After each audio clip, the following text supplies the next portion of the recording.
आपल्याकडे बाहेर छान पाऊस पडत असताना घरात कांदा भजींचा बेत झालाच पाहिजे, जणू एक शास्त्रच असतं।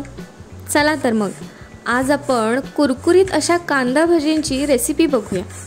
त्यासाठी सगळ्यात आधी आपल्याला 2 ते 3 साधारण मीडियम किंवा मोठ्या आकाराचे असे कांदे घ्यायचे आहेत। मी दाखवते त्याप्रमाणे ते आपल्याला उभ्या आकारात चिरून घ्यायचे आहेत। जास्त जाडही चिरायचे नाहीयेत किंवा जास्त पातळही चिरायचे नाहीयेत, साधारण मध्यम आकारामध्ये आपल्याला उभे उभे असे ते कांदे सगळे चिरून घ्यायचे आहेत। आता इथे मी बाकीचे कांदे सुद्धा त्याच पद्धतीने चिरून घेते।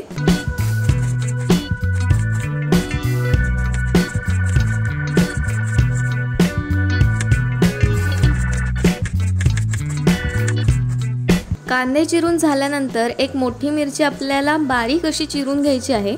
त्यामुळे मी इथे 2 तुकडे करून त्याला मधून चिरून पुन्हा बारीक तुकड्यांमध्ये मी चिरून घेते। तुम्ही मिक्सरला फिरवून पेस्ट घेतलात तरीही चालेल, पण मला ती थोडीशी दाताखाली आलेली आवडते म्हणून मी इथे ती चिरून घेते।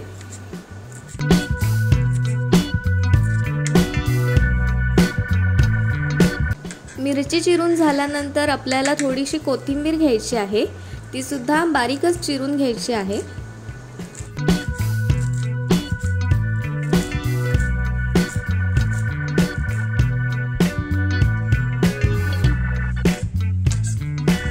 आता आपल्याला एका बाउलमध्ये जे आपण सगळं चिरलेलं आहे त्यातला कांदा आपल्याला सगळ्यात आधी सुट्टा करून टाकायचा आहे, म्हणजे जो एकत्र असेल तो आपल्याला वेगवेगळा करण्यासाठी थोडासा त्याला चुरून असा एका बाउलमध्ये टाकायचा आहे।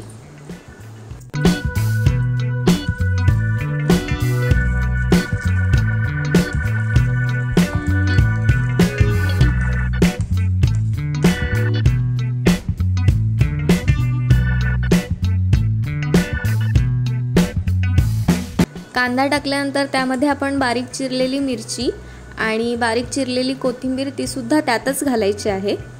आणि त्यानंतर आपण त्याच्यामध्ये 1 मोठा चमचा मीठ घालायचं आहे। तुम्ही तुमच्या चवीनुसार घालू शकता। मी इथे 1 मोठा चमचा मीठ घेतलेला आहे, 1 मोठा चमचा कांदा लसूण मसाला घेतलेला आहे आणि 2 मोठे चमचे कोरं तिखट घ्यायचं आहे।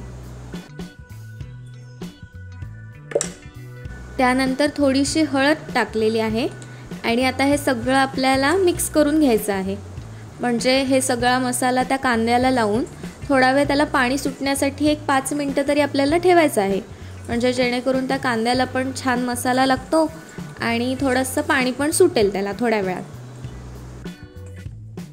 आता हे सगळं मी थोड्या वेळासाठी झाकून बाजूला ठेवते। आता तोपर्यंत आपण भजींसोबत खाण्यासाठी दहीची चटणी करूया। तर त्यासाठी इथे मी 3 चमचे दही घेतलेलं आहे, ते आता व्यवस्थित आपण फेटून घेऊया, म्हणजे मिक्स करून घ्यायचं व्यवस्थित।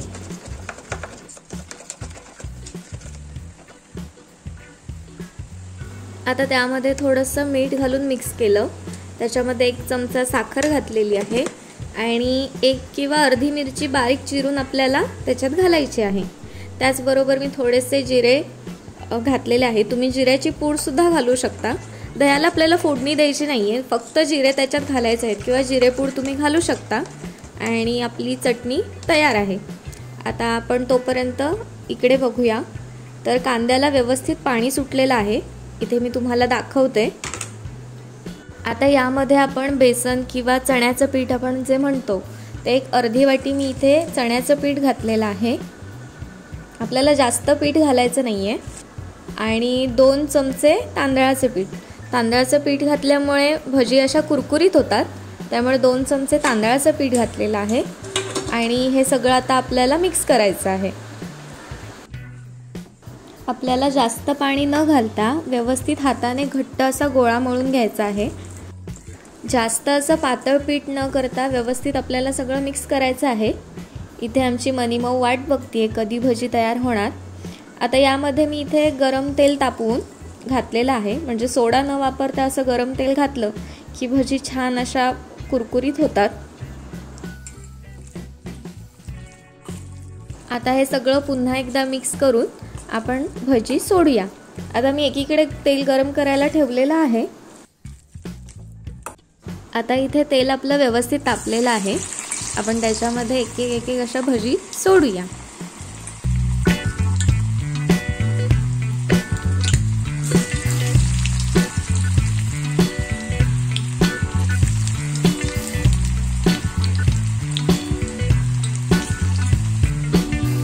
आता इथे साधारण सोनेरी रंग आपल्या भजींना आलेला आहे, पण आता त्या काढायच्या नाही.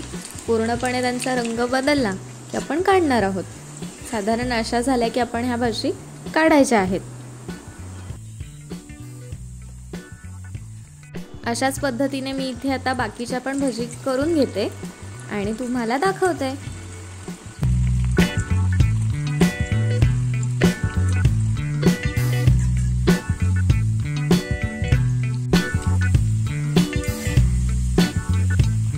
आता इथे तुम्ही बघू शकता आपल्या भजींना किती छान असा रंग आलेला आहे आणि जास्त पीठ नाही झालेलं, त्यामुळे छान कुरकुरीत सुद्धा झालेल्या आहेत.